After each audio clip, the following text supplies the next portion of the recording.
since Charles began with a slightly optimistic spin on a pessimistic moment, I think I'll begin with a more pessimistic spin on a pessimistic moment, and invite you to consider the sort of state of the American political landscape, not in terms of the straightforward outcome of the last election, which I quite agree was not a landslide in any kind of historical terms, left the Republican Party still fairly comfortably in control of the House of Representatives, did not represent, obviously, the final victory of liberalism over conservatism for all time, as some slightly excitable liberal pundits occasionally suggested in certain op-ed pages that I won't know. But looked at in the context of, let's say, the last 6 presidential elections, the outcome of 2012 begins to look less like a, accident, fluke, what have you, and more like an illustration of a generational trend. Because out of the last 6 presidential elections, the Republican candidate, at least notionally the conservative candidate, has lost the popular vote in 5 of them.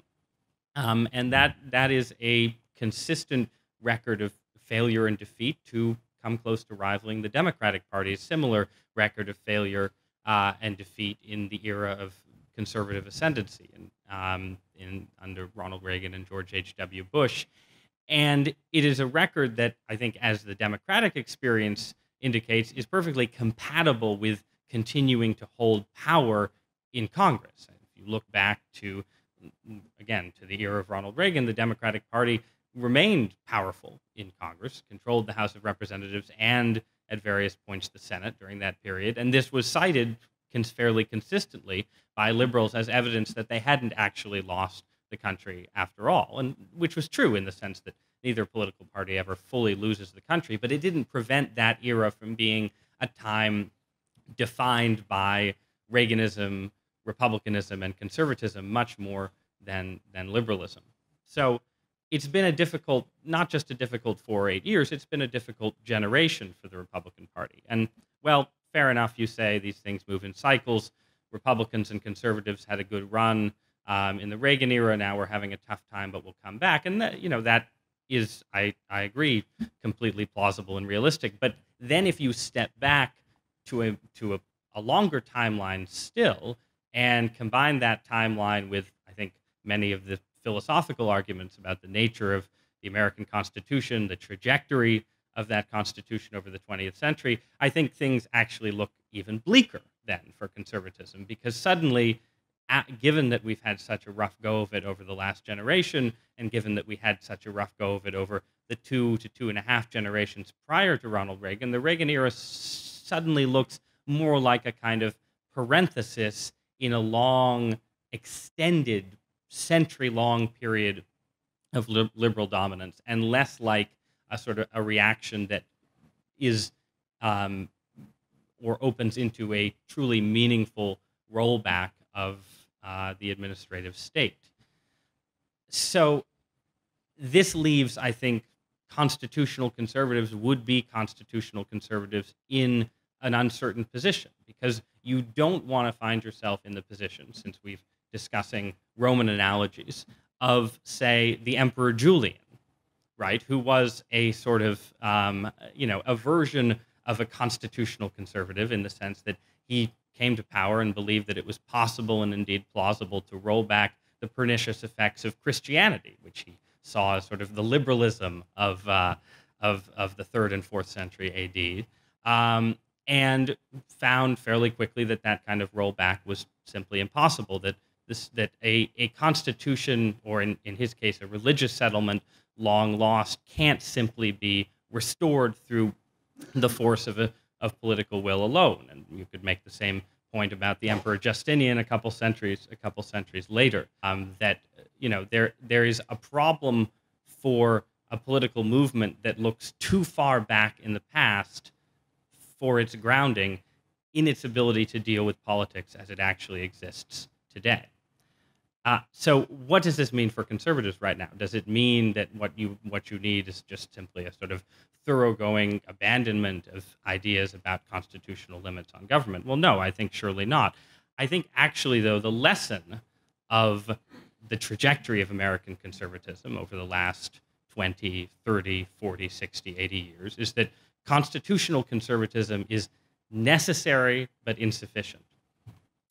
Necessary for all of the reasons that Charles enumerated and many more, because if you lose the grounding of American conservatism in a basic adherence to constitutional liberties, constitutional limits on government, and basic natural law ideas about the nature of humanity in the world, you lose any kind of grounding for your politics at all, and you end up essentially in a kind of perpetual me too but not too much position vis-a-vis liberalism, right? And this is the perpetual dilemma and failing of what you might call Rockefeller Republicanism, moderate Republicanism, going back to the New Deal era and continuing to the present day. And it's been the habit of the Republican Party in most electoral cycles, I would say, to nominate a politician whose deepest temperament fits that model, right? I think that it is fair to say that in his heart of hearts,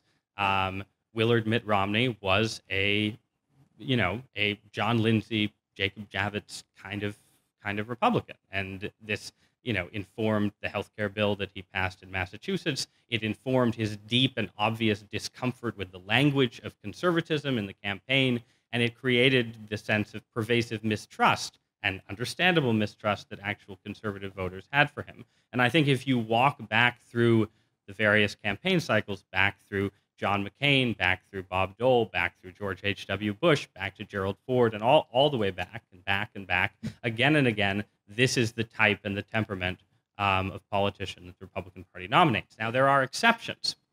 The problem is that those exceptions, whereas if the Rockefeller Republican temperament leads to either defeat or insufficient victory, the purely constitutionalist temperament often leads to even more devastating defeat, as you can see, unfortunately, in the case of Barry Goldwater's 1964 campaign. And in the story that conservatives tell about their movement and its relationship to the Republican Party and so on, the Goldwater defeat is often seen as this sort of heroic defeat that laid the groundwork for the conservative movement to take over the Republican Party eventually. And, without Goldwater, Reagan would have been impossible and so on. And all of that is in certain ways true, but it's also true that if Barry Goldwater hadn't gone down to quite such a devastating defeat, American liberalism wouldn't have been able to build nearly as massive an administrative state as was built under Lyndon Johnson in the months and years immediately following that election. So there are costs as well as benefits to running that kind of deeply principled campaign. But I think there is a third alternative, and that alternative, I think, was fairly successfully embodied in the Reagan era, to some extent in the Gingrich Congress era as well, and that is a fusion of constitutional conservatism, of a sort of deep and abiding fealty to the American founding and the principles of the Constitution, with what I think we can call domestic policy neoconservatism. That this is the set of attitudes and impulses and ideas associated mostly with the former liberals of the 1970s, who ended up running journals and publications and institutions, the Public Interest Commentary, the Manhattan Institute, and so on down the list. And these were people who were not, at heart, I think, constitutional conservatives in the sense that Charles and I would understand the term. They were people who were more favorably disposed towards the post-Wilson, post-FDR settlement, more favorably disposed towards the existence of a welfare state in some form, and more interested in sort of the practical problems of the welfare state, modern bureaucracy, and so on, than an earlier generation of conservatives had been.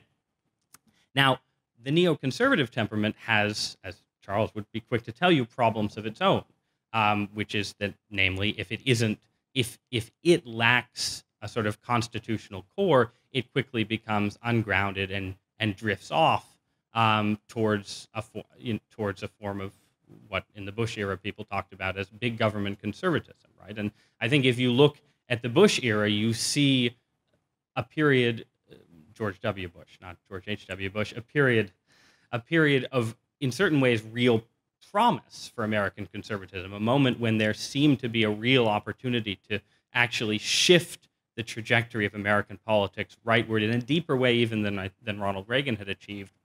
But then that opportunity was lost, and it was lost for a host of reasons. But part of what I think was apparent by the end of the Bush presidency was that the Bush administration had not actually succeeded in fusing constitutionalism and neoconservatism.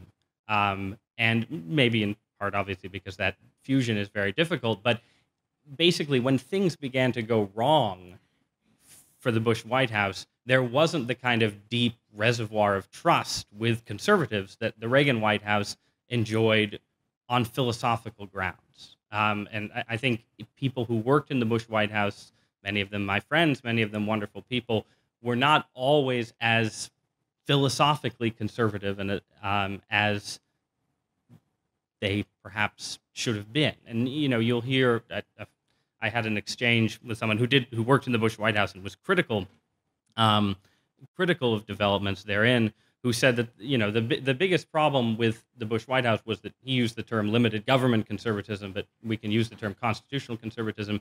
It wasn't that it lost battles; it was that it often didn't have a seat at the table.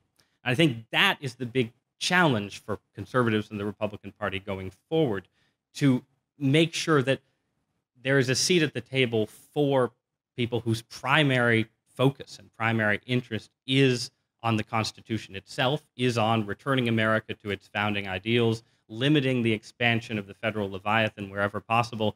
But at the same time, there also has to be a seat at the table for people who are more interested in the practical problems of governance with a welfare state that obviously isn't about to go away tomorrow. And it's the second group of people who are more likely ultimately to be responsive, I think, to actual median, swing, whatever you want to call them, voters.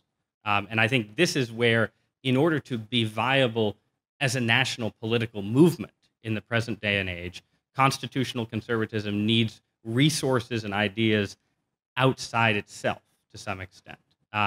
Because ultimately, I think the story of the Reagan era for many, many American voters was about sort of political philosophy. It was about big ideas about America. It was about a serious philosophical critique of liberalism. But it was also about the fact that Reagan and conservatism in that era presented himself and itself as problem solvers, solving specific problems that everyone across the ideological spectrum agreed were problems. Economic problems, problems of crime, law and order, problems in foreign policy, and so on. And that pragmatic problem-solving side of conservatism, while insufficient to be the basis for a governing coalition, a governing conservatism, is necessary, and as necessary, I think, as the kind of conservatism that Charles has elucidated tonight.